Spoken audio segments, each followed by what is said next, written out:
Well, good morning, class. My name is Zachery Taylor, as Landon introduced me before, and I'm happy to talk to you for a little bit.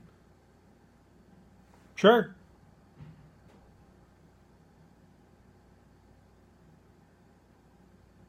Okay.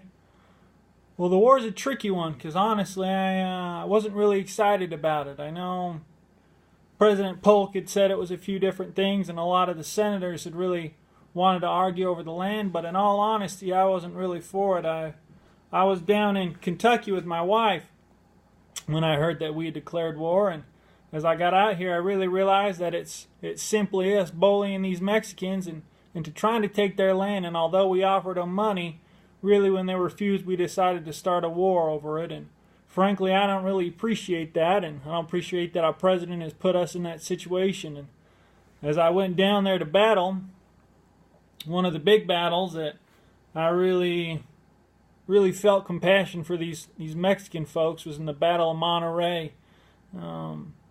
As I went down there to battle, and as I had a small force, and we won this battle, I saw that a lot of these Mexican folks were really protecting their land and their family, and they didn't have any urge to fight or to kill us.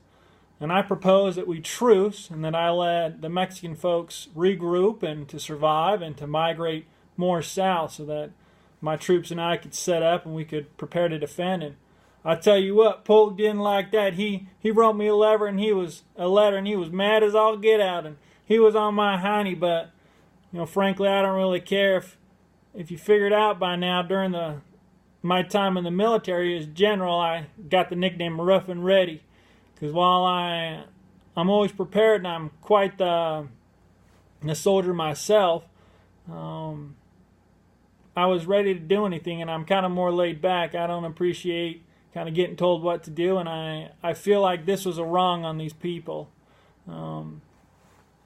Also, I apologize if I get lost. I'm not the best speaker, and I never have been. I've always been a military brat, so now that I've been president, politics isn't my thing. But back to my point about Monterey, as I got into the Battle of Buena Vista, I had just had a large part of my army taken by General Wool. Polk didn't approve of my behavior to take mercy on the Mexicans, and so he took half of my trained soldiers, he took them away, and I was left with a small group. And he told me to stay there and defend Monterey, and frankly, I was a little agitated, so I moved on over down into Buena Vista. And what had happened is the General Santa Anna of the Mexican army, he found out that lots of my troops were taken. He'd intercept a letter, and he met us on the Battle of Buena Vista. And while I only had about 5,000 troops, Santa Anna came in from the Mexican army, General Santa Anna, and he had about 15,000, almost 20,000 troops, and frankly, we didn't stand a chance. But we were there, and we were stuck, and so we battled. It was one of the closest battles of my life, and we were going to lose it. He was closing in on us. He had taken out our flanks, and his guns were right on us. And right in the midst of that battle, he got a letter from the capital saying that the people had started a civil war and that he had needed to return immediately. And although the Mexicans really won that battle, I was getting credit for winning it simply because Santa Anna had to head back home and take care of his hometown. But frankly, I think we would have all died and got taken prisoner right there, and I'm really grateful we didn't. But the battle was hard. The war was hard, and after that, I was sent back to the capital, and they didn't want me in the war anymore. They took me out as general, and I came back to Kentucky.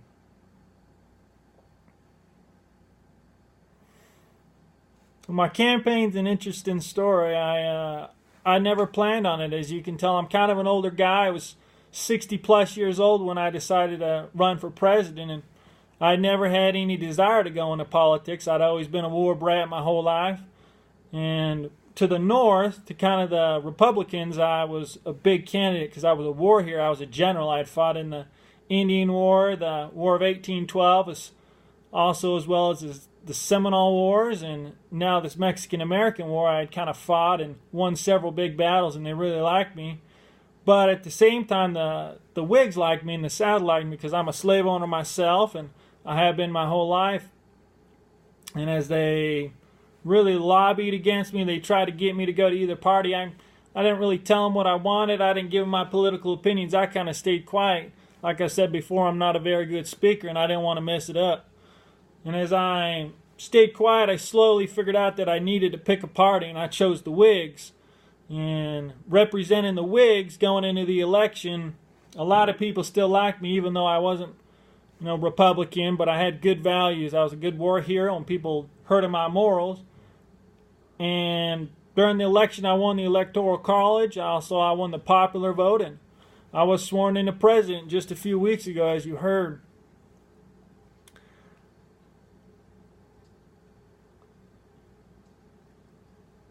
See, that's a tricky one, because honestly, I wasn't really sure what I wanted to do myself. But now that I've gotten in office, I do have a lot of opinions on several different matters. One of those is slavery. Although I did conquer and continue to win a lot of states, I don't feel that they should be slave-owning states. I don't think that where they're at, they're going to be able to harvest the crops to really use the best of slave production. And frankly, I'm not a big fan of it myself, even though I do own slaves. And because I've lobbied against slavery, and now that I've become president, I've kind of made my stance clear.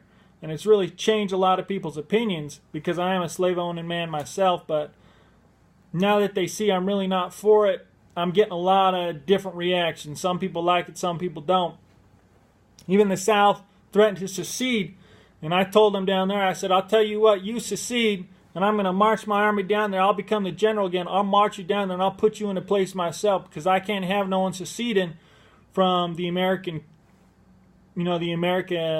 continent, us United States. We need to stay together. And when someone threatens to leave, I'm not about that. And so I told them that if they did, I would go down there and I would put them in a place myself, and I would force them to stay with us, because I don't approve of that, and it's not fair. It's not fair to the rest of us. It's not fair to the slaves, and I wasn't about to have that. And that's kind of recently what's been giving me a lot of hard time, but I'm sticking to it. I ain't too worried about it. Anyone who's got a problem can come and take it up with me myself, and I'm trying to do my best, and I'm here to serve the American people and do the best I can.